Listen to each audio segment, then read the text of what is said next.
Shalom, damai di hati, jumpa lagi di program Kusapa, kunjungan, sharing dan penggembalaan. Bapak Ibu, para pelayan khusus dan jemaat Betania yang dikasihi oleh Tuhan Yesus, selamat kita mengikuti program ini dengan penuh sukacita di dalam Tuhan Yesus, dan akan diawali dengan doa buka oleh Penatua kolom 19. Sebelum kita akan memulaikan acara program Kusapa saat ini, mari berdoa. Ya Allah Bapa di dalam sorga, puji dan syukur kami naikkan ke hadapan hadirat-Mu yang suci dan kudus, karena merasalah kami Tuhan, kasih setia Tuhan di tengah-tengah kehidupan kami. Engkau boleh memperkenankan kami sebagian dari pelayan khusus yang ada untuk hadir di tempat ini, di rumah-Mu yang kudus Bapa, dalam rangkaian mengikuti program Kusapa, kunjungan sharing dan pengembalaan Jemaat Gemim Betania Teleng Tingkulu. Untuk itu kami memohon Bapa, Engkau memberkati akan acara kami pada saat ini Tuhan. Dan diberkatilah kiranya kami semua, baik pelayan khusus yang ada, bahkan pun jemaat Betania yang menyaksikan dari rumah. Diberkatilah juga Tuhan untuk pemateri kami pada saat ini, Bapak Pendeta Adri Regar MTH yang akan membawakan materi Bapak. Biar kiranya kasih setia Tuhan menjadi bagian dalam kehidupan Bapak Pendeta, diperlengkapi terus dia Bapa, Roh Kudus kiranya terus menaungi dia Bapa, sehingga materi yang disampaikan benar-benar Tuhan dapat memberkati kami semua, dapat kami jadikan sebagai pedoman dalam kehidupan kami, bahkan pun kami dapat mengaplikasikan di tengah-tengah hidup dan penghidupan kami. Terima kasih Bapa di dalam surga, kami mau serahkan acara Kusapa kami saat ini hanya ke dalam tangan pengasihan Tuhan. Di dalam nama Tuhan Yesus kami berdoa. Amin. Selanjutnya kita akan mengikuti pembacaan Alkitab yang akan kita bahas dalam acara Kusapa ini, yang akan dibacakan oleh Ibu Diaken kolom 16. Pembacaan firman Tuhan kita pada malam hari ini terdapat di dalam Galatia 2 ayat 15 sampai dengan ayat ke-21. Adapun perikop pada malam hari ini di dalam Galatia 2 ayat 15 sampai dengan 21 diberi judul yang terutama juga untuk orang Kristen keturunan Yahudi. Menurut kelahiran kami adalah orang Yahudi dan bukan orang berdosa dari bangsa-bangsa lain. Kamu tahu bahwa tidak seorang pun yang dibenarkan oleh karena melakukan hukum Taurat, tetapi hanya oleh karena iman dalam Kristus Yesus. Sebab itu kami pun telah percaya kepada Kristus Yesus supaya kami dibenarkan oleh karena iman dalam Kristus dan bukan oleh karena melakukan hukum Taurat. Sebab tidak ada seorang pun yang dibenarkan oleh karena melakukan hukum Taurat. Tetapi jika kami sendiri sementara kami berusaha untuk dibenarkan dalam Kristus ternyata adalah orang-orang berdosa, apakah hal itu berarti bahwa Kristus adalah pelayan dosa? Sekali-kali tidak. Karena jikalau aku membangun kembali apa yang telah kurombak, aku menyatakan diriku sebagai pelanggar hukum Taurat. Sebab aku telah mati oleh hukum Taurat untuk hukum Taurat, supaya aku hidup oleh Allah. Aku telah disalibkan dengan Kristus, namun aku hidup, tetapi bukan lagi aku sendiri yang hidup, melainkan Kristus yang hidup di dalam aku, dan hidupku yang kuhidupi sekarang di dalam daging adalah hidup oleh iman dalam Anak Allah yang telah mengasihi aku dan menyerahkan dirinya untuk aku. Aku tidak menolak kasih karunia Allah, sebab sekiranya ada kebenaran oleh hukum Taurat, maka sia-sialah kematian Kristus. Sampai di sana pembacaan firman Tuhan. Baiklah para pelayan khusus dan jemaat Betania yang dikasihi oleh Tuhan Yesus Kristus, saatnya kita akan masuk dalam pembahasan tentang materi kusapa saat ini yang sudah dibaca tadi dalam Galatia pasal 2 ayat 15 sampai 21. Kita akan ikuti bersama tentang pembahasan alasan pemilihan tema, pembahasan tematis, bahkan makna dan implikasi firman yang nanti akan dibahas secara luas oleh pemateri kita, Bapak Pendeta Adri Regar, Master Teologi. Disilakan. Baik, untuk Galatia yang sebenarnya surat pertama yang ditulis oleh Paulus untuk menjawab masalah-masalah yang di saat dia sudah menetapkan penatua dan mencari daerah baru untuk penginjilan, maka dia mendengar kabar dari penatua-penatua yang ada bahwa jemaat Galatia sedang berada dalam suasana dilema, mau ikut kemana. Injil yang sesungguhnya yang dibawakan oleh Paulus, yang ditebarkan oleh Paulus di saat dia tidak bersama dengan jemaat, muncullah pesan-pesan yang ditambah-tambahkan. Dalam tujuan apa? Yaitu untuk menarik kembali orang-orang yang sudah percaya untuk diikat di dalam hukum, sehingga terus-menerus dibuatlah bahwa akan meyakini tentang keselamatan itu dengan melakukan hukum Taurat. Dari pernyataan ini, maka Paulus yang dari sananya di saat dia menerima Kristus lewat peristiwa di mana dia buta, bukan berarti langsung diutus lalu pergi. Dia ke tanah Arab 3 tahun merenung-renungkan tentang pemanggilan itu. Kemudian dia belajar di Turki Selatan, ada universitas sana. Kemudian dia jadi pertama menjadi diaken dalam proses pengumpulan dana untuk orang-orang percaya di Yerusalem. Nah, dalam suasana ini terbawa dia emosi. Kok kita yang adalah ahlinya dan akibat peristiwa doa daripada Stefanus yang disaksikan sendiri, maka kemarahannya terhadap gangguan kepada Taurat dia cetuskan bahwa di luar Taurat tidak ada yang dapat menyelamatkan. Ini persoalan paling berat, sehingga tanggung jawabnya adalah membela Taurat. Semua yang menyangkal Taurat, yang tidak meyakini Taurat,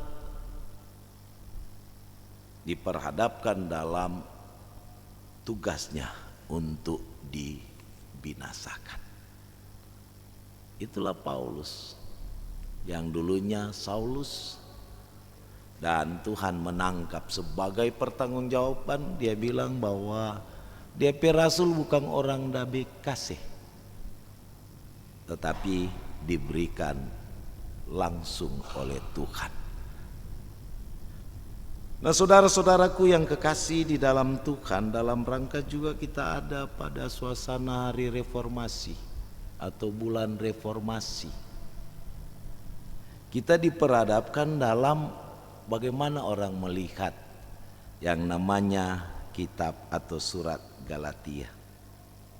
Luther memiliki fondasi khusus untuk melakukan 95 dalilnya melalui surat Galatia ini. Dan dia sangat menyenangi, sama seperti dia menyenangi akan istrinya Katie.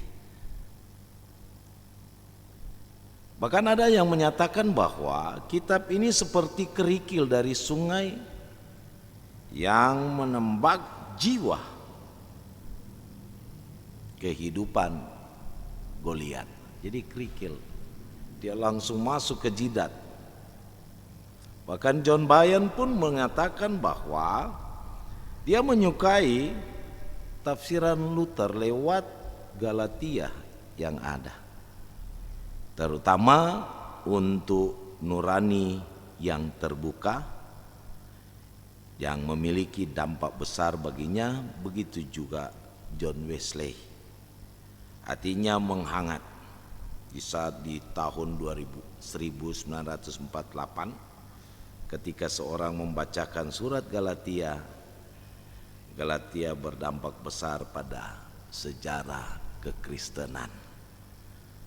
Nah, saudara-saudaraku yang kekasih di dalam Tuhan kita Yesus Kristus, ada juga yang menyatakan bahwa orang tidak suka surat Galatia ini.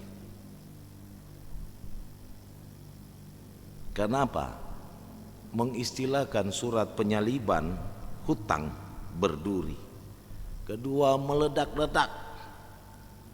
Kalimat yang memang sangat tegas laksana petir. Terlalu emosi. Surat yang sangat penuh dengan perintah, surat yang panas.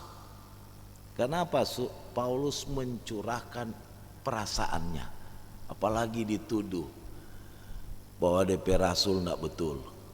Hal itu ada alasan mengapa orang menuduh hal itu.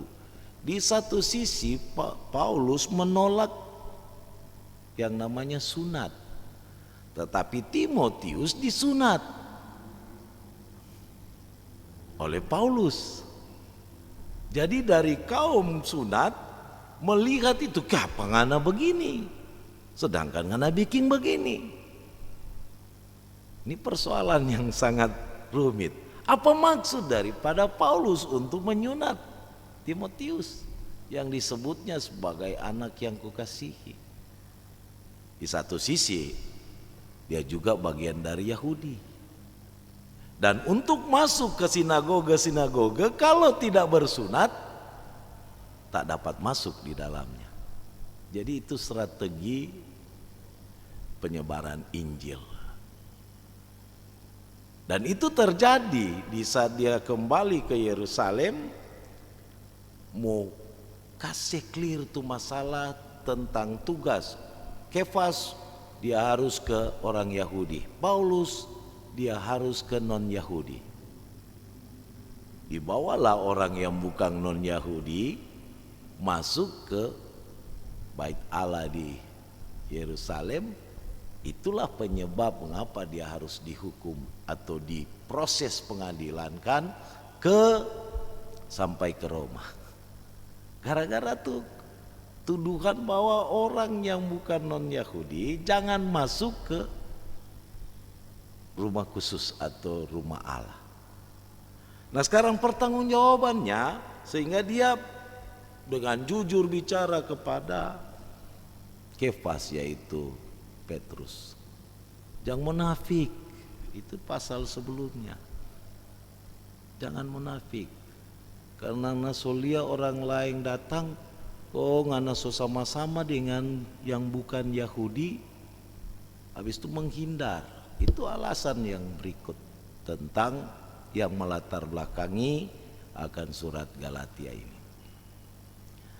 Nah, saudara-saudaraku yang kekasih, bicara soal sunat,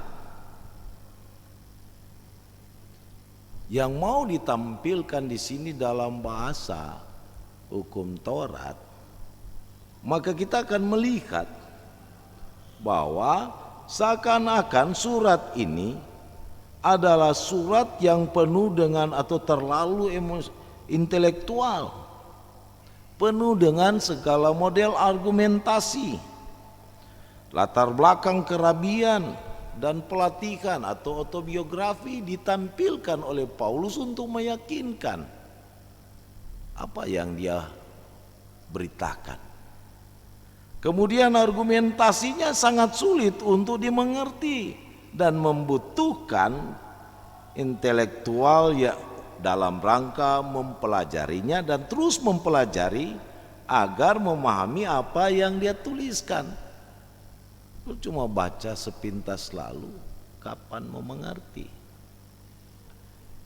Kemudian bahwa dalam suasana kehidupannya, surat ini terlalu juga spiritual.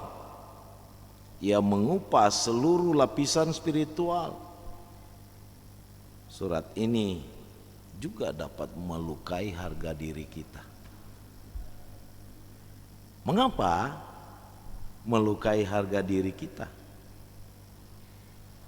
Kalau seandainya masih ada harga diri yang masih tersisa, alangkah baiknya kalau jangan baca surat ini. Surat ini membahas sampai pada akar masalah dan kita akan menemukannya dan menembus hati serta pikiran kita. Bahkan sampai ke sumsum tentang kesalahan umat Tuhan dan juga kesalahan kita di masa kini. Firman Tuhan dilihat seperti pedang bermata dua yang menebas kiri dan kanan. Bahkan juga surat ini disebut surat kontroversi.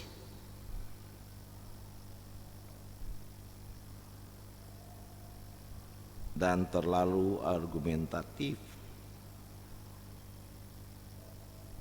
Mengapa? Coba kita gambarkan sekarang. Ada hal yang demikian di zaman ini. Pernahkah orang membahas tentang yang inti daripada pengakuan iman kita? Nyandakan orang sangir bilang rasa kerene, daripada memunculkan masalah lebih baik nak usah. Iyo cu. Begitu kan? Tuh masalah sekunder yang orang Jawa kuami akang. Salah satu contoh perjamuan pakai cawan atau pakai gelas kecil. Apakah itu yang utama? Atau mau pakai roti tawar atau pakai hosti? Apakah itu yang utama? Nggak tahu, orang nggak pernah memperdebatkan tentang darah dan tubuh. Di satu sisi kita memiliki dua pemahaman. Kita yang Presbyterian menganggap simbolisasi itu, anggur simbol darah, roti simbol tubuh. Tapi ada yang meyakini bahwa itulah darah Kristus. Itulah yang disebut tubuh Kristus. Nah, di sini salah satu contoh itu. Itulah yang seringkali diperdebatkan, bukan soal makna daripada darah Kristus dan makna daripada tubuh Kristus. Karena apa? Kita diperhadapkan dalam tawaran dunia seperti yang sebenarnya sudah dinyatakan oleh Paulus. Apa itu hukum Taurat?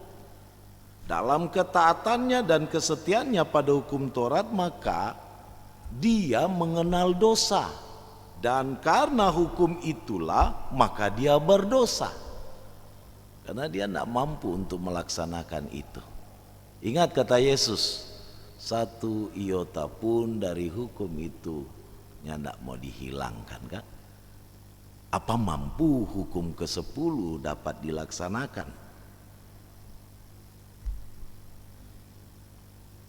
Salah satu contoh apakah? Yaitu kita haus, yaitu dosa keinginan kan? Jangan kamu mengingini.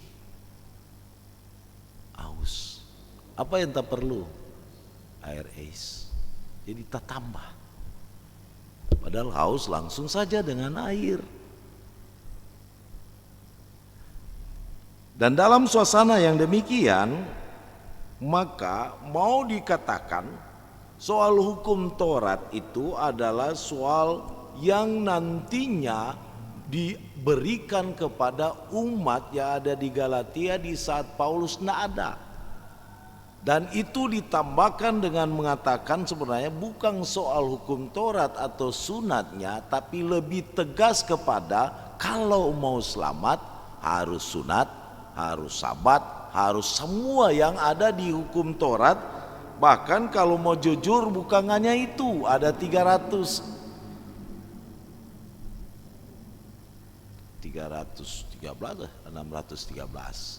aturan. Mesti baking semua. Sehingga bahayanya di saat orang baking, maka keselamatan itu bukan anugerah Allah, tetapi keselamatan itu adalah hasil upaya manusia mentaati melakukan hukum-hukum yang ada. Bayangkan dari 10 kok jadi 613.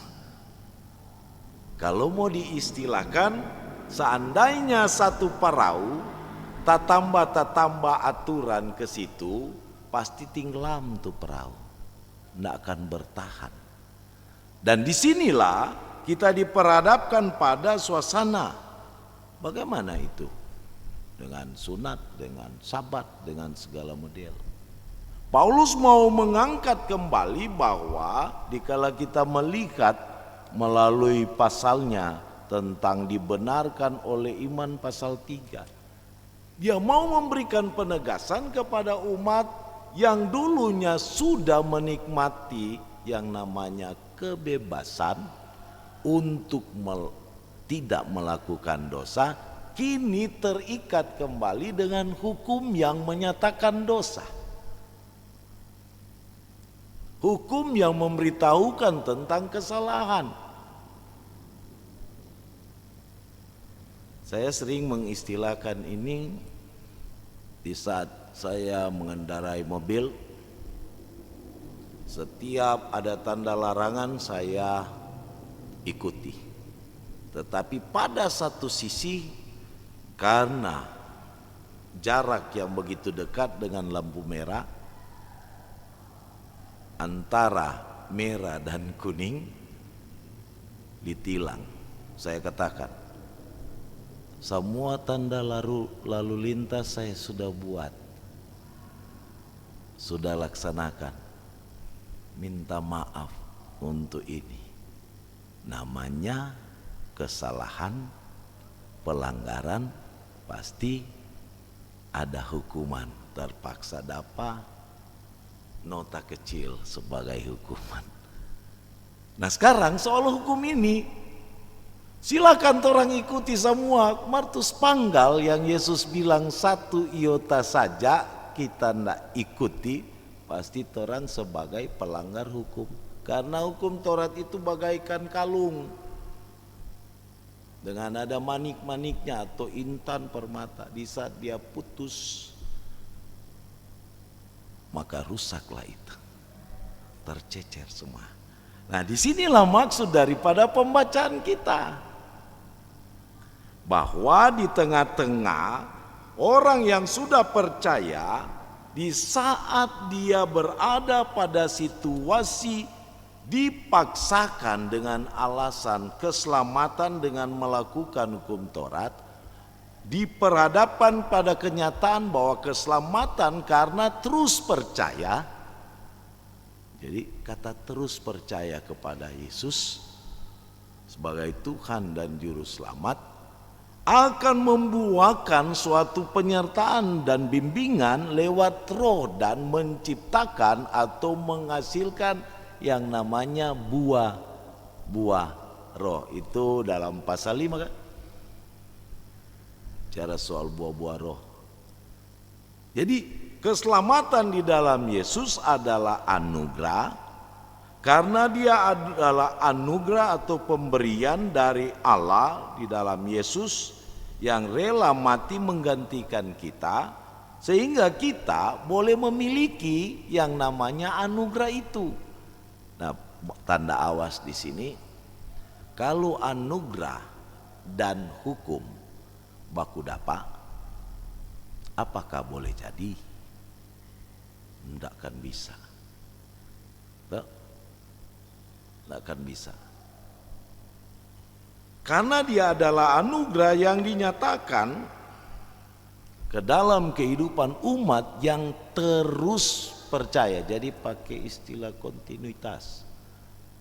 Bukan cuma yang penting percaya, tapi terus percaya, maka dia akan naik terus untuk menikmati bahwa hidup di dalam roh akan terus ada. Walaupun di saat orang naik banyak tantangan, dan itulah yang menjadi ilustrasi dalam pembacaan ini. Ada angin datang silih berganti naik, dia bisa jatuh ke dalam yang namanya penjara hukum atau hukum Taurat. Tapi juga bisa jatuh ke dalam lumpur atau bahasa pembacaan kalau di Galatia yaitu keinginan daging. Apa sama dia? Jadi orang boleh lihat situ. Dua jurang di mana orang percaya yang terus percaya diperhadapkan pada tanda awas, jangan jatuh. Nah, persoalan selanjutnya bahwa Paulus menginginkan sebagai tujuan penulisan surat ini, dorang yang sudah ada dalam penjara hukum harus diangkat kembali. Begitu juga yang ada dalam keinginan, rawa keinginan yang bikin malengket di apa semua, tidak bisa. Tapi diupayakan untuk di dalam roh sama-sama maju bersama dengan penyertaan bimbingan Tuhan menuju ke akhir kehidupan, yaitu keselamatan yang sesungguhnya. Oleh sebab itu saudara-saudara, yang menjadi tujuan daripada surat ini, saya memberikan beberapa hal, yaitu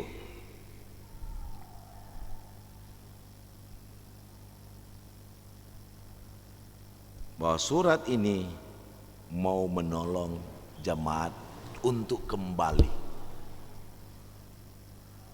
menjadi orang yang merdeka, yaitu yang tidak dipenjarakan oleh hukum Taurat, tapi juga yang tidak tercelup dengan keinginan, rawa keinginan daging. Jadi itu diangkat.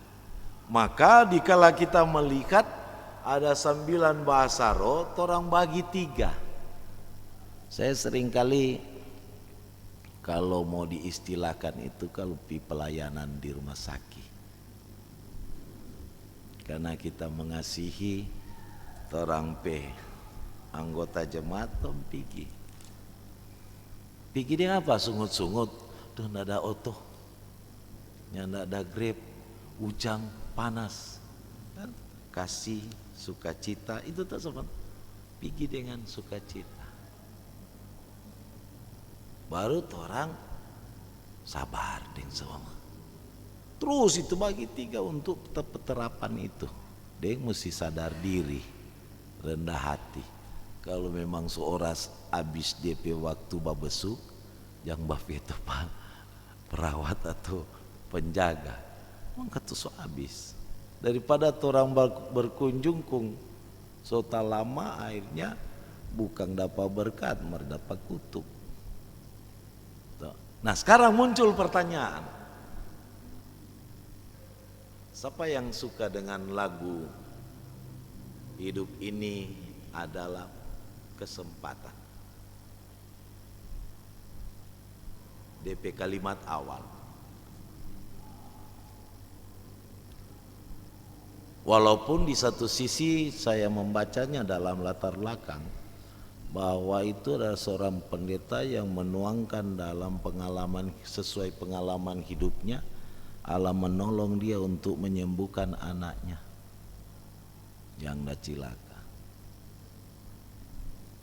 Paling ada yang bilang, no katuk so lagu pendeta, kalau pendeta ndak suka DP kalimat awal. Tapi robalah itu, hidup ini adalah anugerah Allah, bukan kesempatan.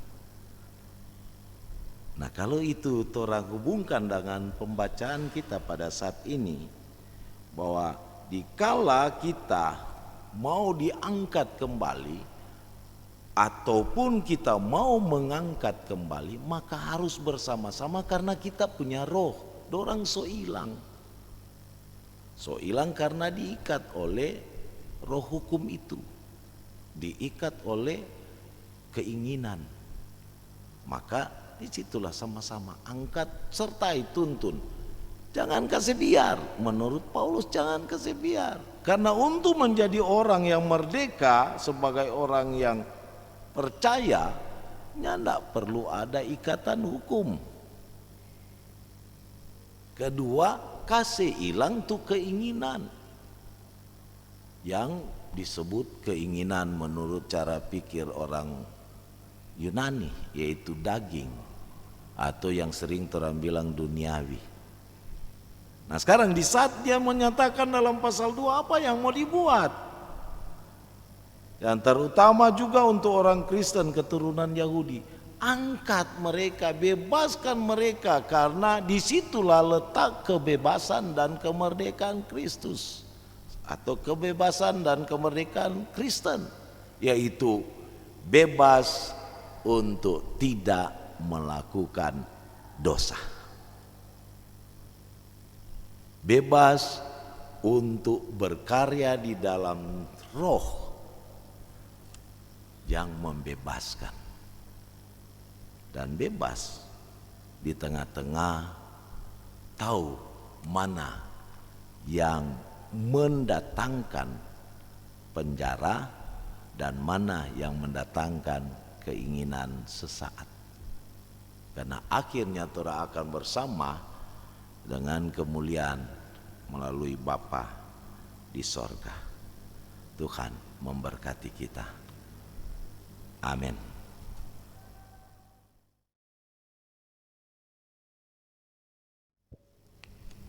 Terima kasih kesempatan yang diberikan. Ada beberapa hal yang meminta penjelasan dari Bapak Pendeta. Yang pertama, pembacaan kita ataupun bahan perenungan di minggu yang berjalan ke depan ini, kita membaca Galatia 2 ayat 15 sampai dengan 21. Kalau kita membaca judul yang ada di pembacaan kita, yang terutama juga untuk orang Kristen keturunan Yahudi. Kemudian di tema mingguan dicantumkan hidup dibenarkan oleh iman. Sekilas saya membaca dalam Alkitab ini di dalam Galatia 2 ayat 15 sampai dengan 21, yaitu menceritakan ataupun menyampaikan menyangkut hukum Taurat, keterkaitannya dengan Yesus Kristus. Di ayatnya yang ke-16, kemudian di ayatnya yang ke-21. Yang pertama yang saya mau tanyakan, di mana relevansinya tema mingguan ini dengan judul yang ada di pembacaan di dalam kitab Galatia ini? Itu yang pertama. Kemudian yang kedua, di dalam seperti yang kami sampaikan tadi di dalam ayatnya yang ke-16, kemudian di ayatnya yang ke-21, yang intinya bahwa ketika ada kebenaran di dalam hukum Taurat, maka maaf kalau mungkin saya salah, sia-sialah akan kematian Yesus Kristus. Nah, berarti pemahaman kita bahwa sebetulnya ini hukum Taurat ini kita memahaminya itu seperti apa, sementara di dalam pemahaman kita, di dalam iman kita kepada Yesus Kristus adalah seperti yang kita yakini bersama. Yang terakhir, di mana ataupun sebagai jemaat dan sebagai pelayan khusus, bagaimana kita mau mengaplikasikan ini di dalam kehidupan kita pribadi ataupun dalam kerja pelayanan sebagai pelayan khusus yang ada di masing-masing kolom. Saya kira itu demikian, terima kasih. Karena di saat kita, tadi saya sudah memberikan tanda awas bahwa ini memang surat yang bisa kontroversi. Di saat kita melihat hanya pada pokok ini. Nah, sekarang bicara soal sunat. Sunat itu berasal dari mana yang perlu orang lihat? Iman atau sunat yang terjadi pada Abraham. Ini yang perlu DP akar kan? Abraham karena imannya bisa dipanggil, bukan karena sunatnya. Kemudian diberlakukannya sunat bukan banyak, tetapi cuma satu. Di pemberlakuan sunat itu yang adalah tanda perjanjian hanya satu, dan itu menjurus kepada Yesus yang akhirnya disunat. Proses itu tetapi tidak adalah penyunatan. Itulah jawaban tadi. Sia-sialah kematian Yesus. Karena mau diukur dengan harus melakukan perbuatan, yaitu salah satu contoh sunat. Sunat dijadikan sebagai alat yang menyatakan keselamatan. Padahal Yesus yang menyatakan keselamatan dengan menggantikan kedudukan kita yang berdosa dan seharusnya mendapatkan penghukuman. Begitu. Jelas dikatakan di sini bahwa Paulus bicara soal itu, bukan keturunan-keturunanmu, tapi keturunanmu. Jadi tidak jamak. Kemudian soal pembacaan kita, mana relevansinya? Dia mau menjelaskan lewat pembacaan pasal 2 ini tentang sunat yang harus dipahami bahwa sunat itu adalah sumber pengetahuan dosa. Atau hukum Taurat itu adalah sumber kita boleh mengetahui bahwa berdosa. Dan di saat kita berpegang pada dosa itu, yaitu perbuatan-perbuatan, maka bahaya tadi saya sudah katakan bahwa keselamatan itu adalah hasil upaya dari perbuatan manusia, yaitu melakukan sabat. Jadi masalah kan hari Minggu atau hari Sabtu. Masalah tadi bukan yang utama tapi yang sekunder yang dibahas. Harinya, bukan makna daripada sabat dan makna daripada hari Minggu itu. Hari yang jadi masalah tuh. Jadi diingatkan bahwa bahayanya di situ. Sekarang dimunculkan pada bahasa tadi yang saya bilang rawa, yang bikin orang mau boleh mau tinglam pelang-pelang, yang bikin orang kotor, yaitu soal keinginan. Yang Paulus sadari bahwa tidak ada atau tidak ada yang akan dan dapat melakukan 100%, karena Allah tidak menginginkan yang tidak sampai 100% supaya dia boleh beroleh keselamatan. Anda tuh mesti 100%. Apakah mampu melakukan hukum ke-10? Lapar pun jangan ikut akal, karena itu keinginan. Hubungan suami istri adalah keinginan. Dan muncullah sekarang, bagaimana orang mau jawab? Bahwa Paulus pernah katakan, mana perbuatanmu, aku akan menunjukkan imanku. Itu untuk menjawab tentang hukum atau agama yang nantinya hidup dengan perbuatan. Saya memberikan 3 model sebenarnya untuk dibahas, tapi akan lebih panjang, yaitu agama legalisme, agama freedom, tapi juga agama yang mengizinkan. Ada 3. Kita adalah orang yang merdeka,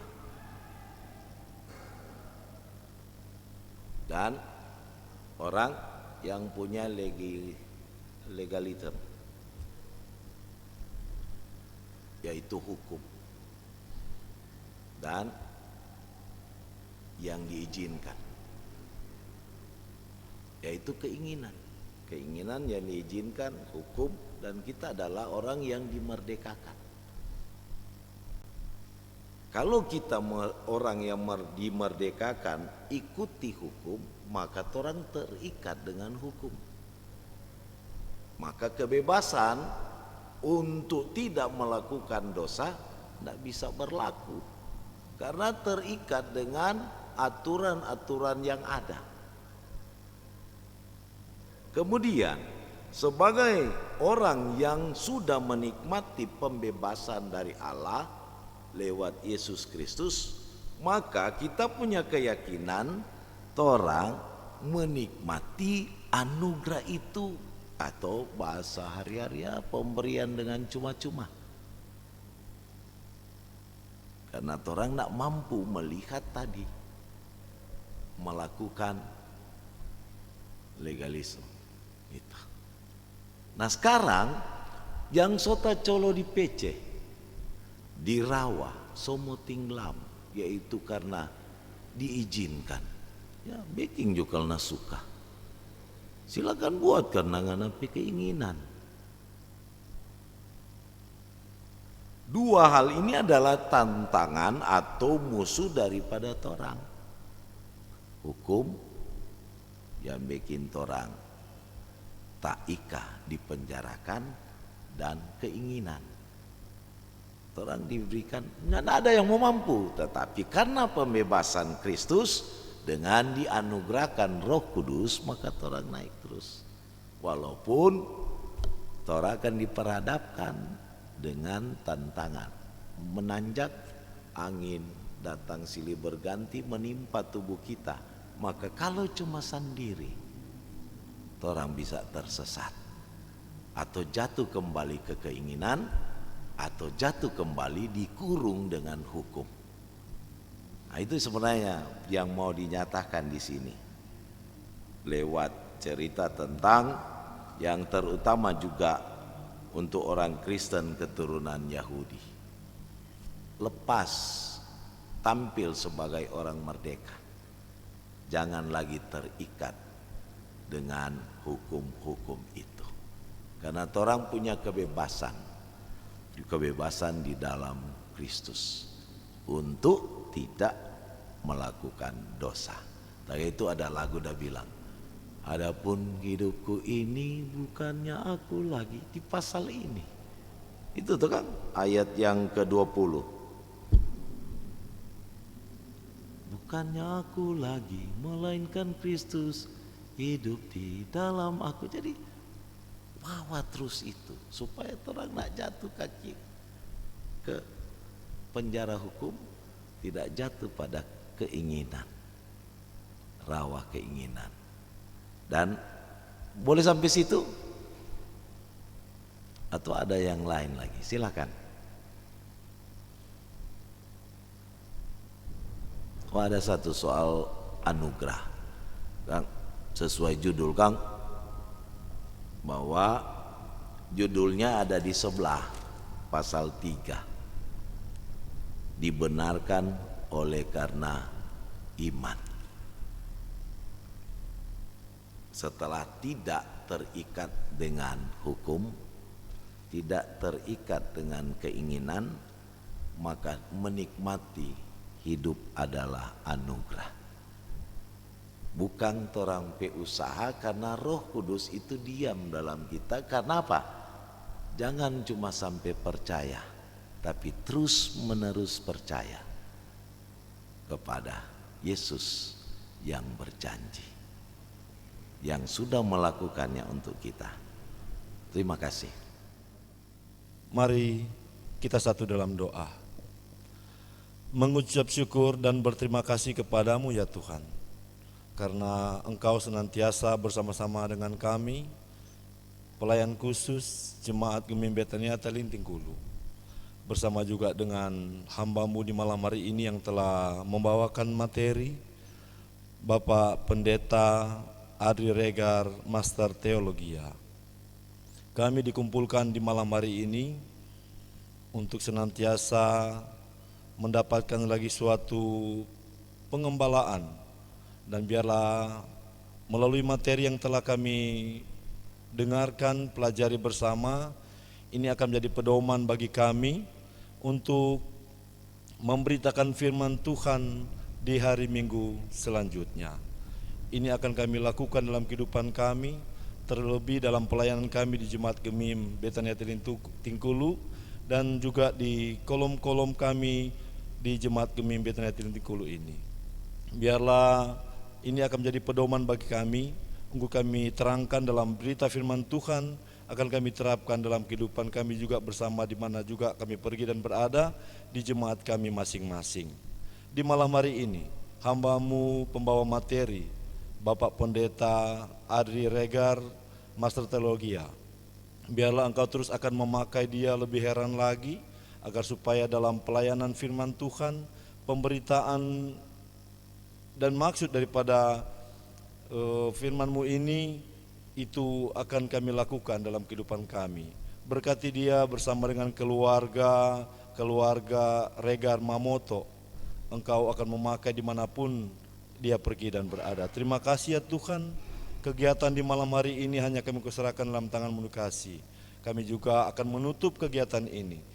Biarlah sebagaimana Engkau telah mengumpulkan kami di tempat ini, kami juga akan kembali ke rumah kami masing-masing. Biarlah Engkau sertai kami, tuntun kami agar supaya bisa bertemu dengan keluarga penuh dengan sukacita. Kegiatan di malam hari ini telah Engkau jaga, lindungi, Engkau telah memberi hikmat bagi kami.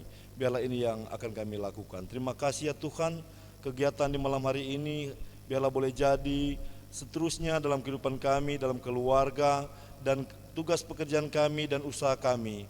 Biarlah ini Engkau berkati dalam kehidupan keluarga kami. Ini doa dan permohonan kami, hanya kami tutup dalam nama Anak-Mu Yesus Kristus, Tuhan dan Juru Selamat kami yang hidup. Amin. Salam. Terpujilah nama Tuhan kita Yesus Kristus yang telah memberkati kita semua, bahkan telah memberkati akan acara Kusapa di saat ini. Dan tentunya pertama-tama disampaikan terima kasih banyak buat Pendeta Adri Regar, Magister Teologia, sebagai pemateri di saat ini. Tuhan Yesus pasti memberkati pendeta secara pribadi, memberkati dalam keluarga, terlebih memberkati di tengah-tengah tugas kerja pelayanan. Sekali lagi terima kasih banyak buat Pendeta Adri Regar, Magister Teologia. Dan berikut ucapan terima kasih buat pelayan khusus, bahkan jemaat yang sudah mengikuti Kusapa di saat ini. Terima kasih banyak, Tuhan Yesus pasti memberkati kita semua.